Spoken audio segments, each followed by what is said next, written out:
बंदूक कितनी भी बड़ी क्यों ना हो, जान लेने वाली गोली छोटी होती है।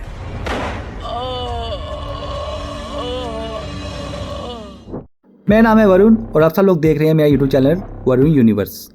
आज मैं बात करने वाला हूँ टॉप 10 यूजलेस विलन के बारे में। आप तो जानते ही है ना कि एक अच्छा विलन एक मूवी को परफेक्ट बना सकता है और इसके अपोजिट कुछ विलन वीक होते हैं, कोई बात नहीं, हम एडजस्ट कर लेंगे। पर इसके अपोजिट कुछ विलन ऐसे होते हैं जो बिल्कुल ही यूजलेस होते हैं। फालतू में उन लोगों को ऐड किया होता है एज ए मूवी में बेकार के लिए स्क्रिप्ट को लिखकर। शायद आज हम इसी टॉपिक पे बात करेंगे। चलिए शुरू करते हैं आज का ब्रेकडाउन वीडियो। एक बात बताओ जी कहिए कहिए। मैंने ही अपने बाप को मारा था। फादर बोले नहीं, हमारे उसूलों के खिलाफ है। अरे हमारे उसूलों के खिलाफ है? हमारे धंधे में क्या असूल? जो विलन नंबर 10 पे आते हैं उनका नाम है पुष्पा 2 मूवी से तारक पुनप्पा। फहद आजम जो इस मूवी पुष्पा 1 में मेन विलन थे, हमें काफ़ी ज़्यादा हैरानी हुई कि वो पार्ट 2 में मेन विलन क्यों नहीं बने और एक नया विलन लेके आया जाता है। लेकिन हमें स्टार्टिंग से ही लग रहा था कि ये विलन पुष्पा के हाथों तरीके से पिटने वाला है और मुझे लग भी रहा था कि इस विलन के अंदर कोई पोटेंशियल नज़र नहीं आ रहा है। और जैसे इस करेक्टर की डेवलपमेंट की गई थी, हमें कोई भी एक तरह से इस करेक्टर से कनेक्ट नहीं हो पाए, तो मैं इस विलन को बिल्कुल भी यूजलेस ठहराऊंगा। लड़की को खरोच भी आई तो रप्पा रप्पा काटेगा सबको। ये मुंह से सुपारी निकाल के बात कर रहे बाबा। नंबर 9 पे आते हैं नसीरुद्दीन शाह अपनी मूवी फतेह से। इस मूवी में दिखाया गया है नसीरुद्दीन शाह है जो वो एक बहुत बड़े हैकर हैं। वो अपने एक बटन से पूरी दुनिया पे कंट्रोल कर सकते हैं, पर मुझे कहीं से भी फील नहीं होता उनके सीन्स को या उनकी कि एक्टिंग को देख के कि वो सच में ऐसा कनेक्ट कर सकते हैं। मैं तो उनसे कनेक्ट भी नहीं हो पाया। मुझे ऐसा लगा कि ये मूवी उन्हें तो टोटली भाईचारे में की है, क्योंकि मुझे उनकी एक्टिंग बिल्कुल एफर्टलेस नज़र आ रही थी और वो बिल्कुल बेयूज़र नज़र आ रहा है।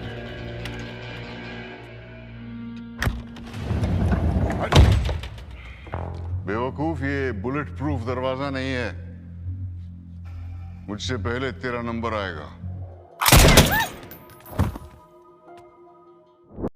नंबर 8 के विलन की अब मैं क्या बात करूं। इस पे आते हैं रितेश देशमुख जिस मूवी का नाम था मरजावा। ये अपने कॉमेडी रोल के लिए ज़्यादा परफेक्ट होते हैं, पर इस मूवी में ये विलन बने। आई थिंक पता नहीं क्यों इस मूवी में इन्हें कॉमेडी करना नहीं छोड़ा और ये विलन कहीं से भी इस मूवी में फिट नहीं बैठता था। और शायद ये पिक्चर तो ख़राब थी और साथ साथ इसका ये विलन भी। पता है कंपटीशन की हाइट क्या है?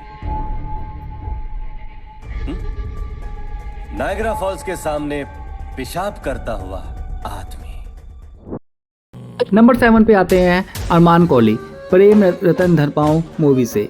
आप जानते हैं कि सूरज बजातिया की जो मूवीज़ होती है वो हमेशा एक फैमिली पैक टाइप की मूवीज़ होती हैं। इसमें ज़्यादातर काम विलन्स का नहीं होता है, बट मुझे लगा शायद इस मूवी में इस विलन को ज़बरदस्ती ठूसा गया हो और शायद कनेक्ट करने की कोशिश की हो, बट ऐसा कुछ हो नहीं सका।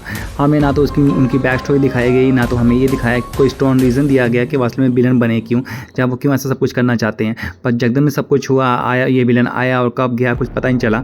मुझे लगता है कि अब तक की सबसे बेकार चॉइस थी इस मूवी में। अभी बाकी है युवराज।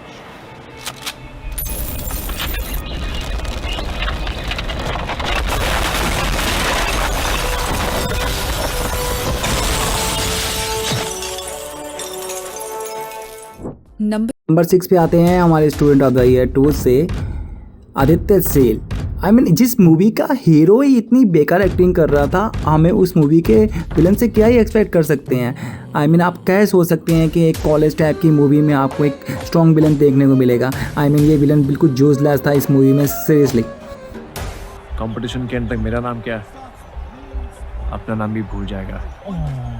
मन से बुरा मान गई। चल पुक्की गले लगा, आजा मेरी गुड़िया।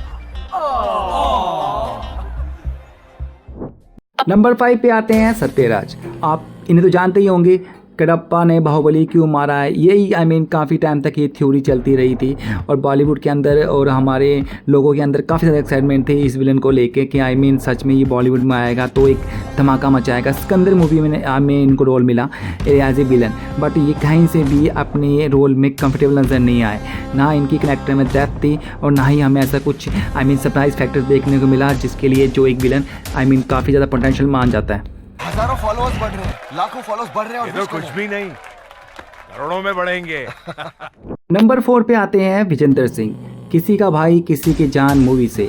सलमान खान के सामने एक प्रोफेशनल रेसलर को दिखाना काफ़ी स्मार्ट मूव था, लेकिन इस मूवी में ज़्यादातर मुझे ये विलन पिटते हुए नज़र आया। मैं सब सोच ही रहा था कि ये विलन इस मूवी में आखिर कर ही कह रहा है। ना इसकी डायलॉग डिलीवरी अच्छी थी और ना ही इसकी एक्टिंग। हमारे नेक्स्ट विलन आते हैं चक्की पांडे, वो भी साहू मूवी में। आप बिलीव नहीं कर सकते कि साहू मूवी जो इतनी अच्छी, जिस मूवी में इतना पोटेंशियल था, इस मूवी में इतना सस्पेंस था, हमें कभी याद भी नहीं आया कि उस मूवी में जो विलन था वो चक्की पांडे था। क्योंकि ये पूरी मूवी प्रवास के आसपास इतने अराउंड घूमती थी ना कि इस विलन को अभी कभी याद भी नहीं कर पाए। और मैं भी बोल रहा हूँ कि क्लाइमेक्स में तक भी हमें याद नहीं आया था कि ये विलन इस मूवी में एग्जिस्ट करता था। कैसा ये स्क्रिप्ट लिखी गई थी मैं आज तक नहीं समझ पाता। छोटा बच्चा था, बहुत शरारत करता था। तब मेरे मामा ने कहा कि अगर मैं सोऊंगा नहीं तो पलंग के नीचे वाला राक्षस मुझे खा जाएगा। लेकिन एक दिन मैंने हिम्मत जुटा के पलंग के नीचे देखा। पता है वहां कौन था? Mamma mia! Allora, buongiorno Al Pacino. Number 2, Boman Irani, Dilwale Dulhania Le Jayenge. इस मूवी में स्टार्टिंग में इस विलन को कॉमेडी ढंग से दिखाया गया, बाद में ये विलन थोड़ा सीरियस हुआ, पर हीरो कुछ ज़्यादा ही सीरियस हो गया था। मुझे इस मूवी में कहीं भी ये नज़र नहीं आया कि ये विलन असल में इस मूवी में एग्जिट भी करता है। इस विलन पे तो शाहरुख खान इनसे ज़्यादा हावी हो रहे थे। सच में ये एक तरह से एक यूजलेस विलन था, ये बात रोहित शेट्टी भी कबूल करते हैं। उसका क्लाइमैक्स बहुत वीक था। अगर आप वो फिल्म देखें ना तो you don't come out satisfactory. उसका क्लाइमैक्स बहुत, वो शादी के मंडप में फिल्म खत्म हो गई है और फिर एक वो बोमन ईरानी के साथ क्लाइमैक्स शुरू होता है, और तब तक जो काली का कैरेक्टर है, शाहरुख खान का कैरेक्टर है, वो शाहरुख खान साहब का कैरेक्टर इतना बड़ा हो गया कि वो बोमन ईरानी का जो कैरेक्टर है वो बहुत छोटा लगता है फॉर अ क्लाइमैक्स। तो वो आपका कहना बिल्कुल करेक्ट है, वो सेकेंड मेरी वीक फिल्म थी दिलवाले। हाँ, इसलिए उसने चेन्नई एक्सप्रेस जितना बिजनेस नहीं किया, बिकॉज वो वीक थी। Guys, no doubt no one पे आते हैं हमारे माइक टायसन, जो शायद इस मूवी को कभी भी याद नहीं करना चाहेंगे। सीरियसली ये मूवी उनके कैरियर की सबसे बैड मूवी थी अभी तक की। Or stuff, some high shit, dude. Yeah, you zapped. You are getting into comedy movies again, I heard. Huh? Are you getting into comedy movies? I don't know what the fuck. No, you have a movie coming out, Mike. I read about it an hour ago. A Bollywood movie. Tell me about that. Read it back to me. No, I don't know. I googled Mike Tyson and fucking Bollywood thing came out. Let's do that again. All right, I will. Mike Tyson को liger movie में as a villain दिखाना एक अच्छी choice थी, पर लेकिन उन्हें as a kidnapper hero से पिटते हुए दिखाना ये चीज़ मुझे ठीक नहीं लगी। इस कैरेक्टर में बिल्कुल भी डेप्थ नहीं थी और शायद माइक टायसन भी इस रोल को भूलना चाहेंगे।